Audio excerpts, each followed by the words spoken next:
무르이야기 법관 해당 여부뿐만 아니라 판사의 가족관계 관련 자료까지 조사해 윤석열 총장에게 보고했다고 밝혔습니다.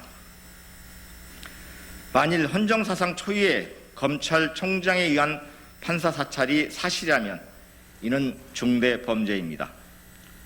사법농단과 국정농단의 수사를 이끌었던 검찰총장이 오히려 불법 사찰을 했다는 것은 있을 수 없는 일입니다.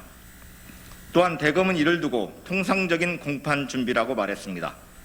불법 사찰을 범죄로 보지 않는 대검의 인식은 과거 독재 정권의 검찰과 다를 바 없습니다.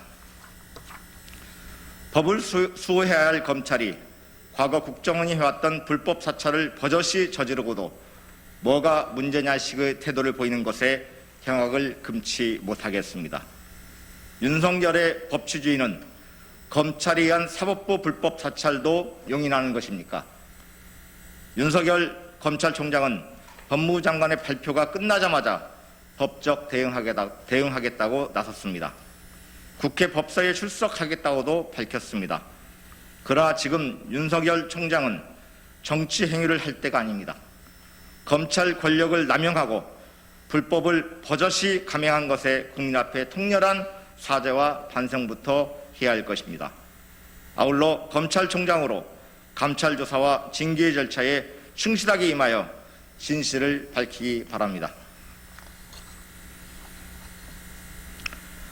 공수처 출범을 통한 검찰 개혁이 시급합니다. 어제 발표된 법무부의 감찰 결과는 공수처 출범의 필요성과 시급성을 여실히 보여주고 있습니다.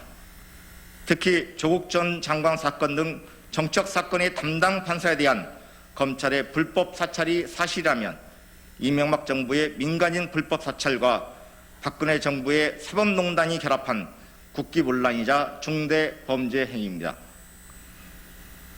내부 수사자료 활용을 통해 판사를 불법 사찰한 것이 통상적인 공판 준비라는 대검의 해명은 시대착오적인 검찰의 인식과 민낯을 고스란히 드러내고 있습니다. 판사를 불법 사찰하게 이른 검찰의 폭주를 막기 위해 공수처의 출범이 시급합니다.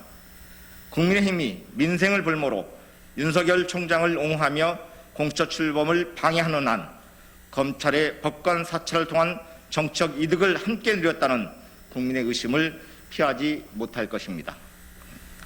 오늘 박병석 국회의장의 중재로 재가동되는 공수처장 후보 추천위원회에서 반드시 후보 추천이 완료되어야 합니다.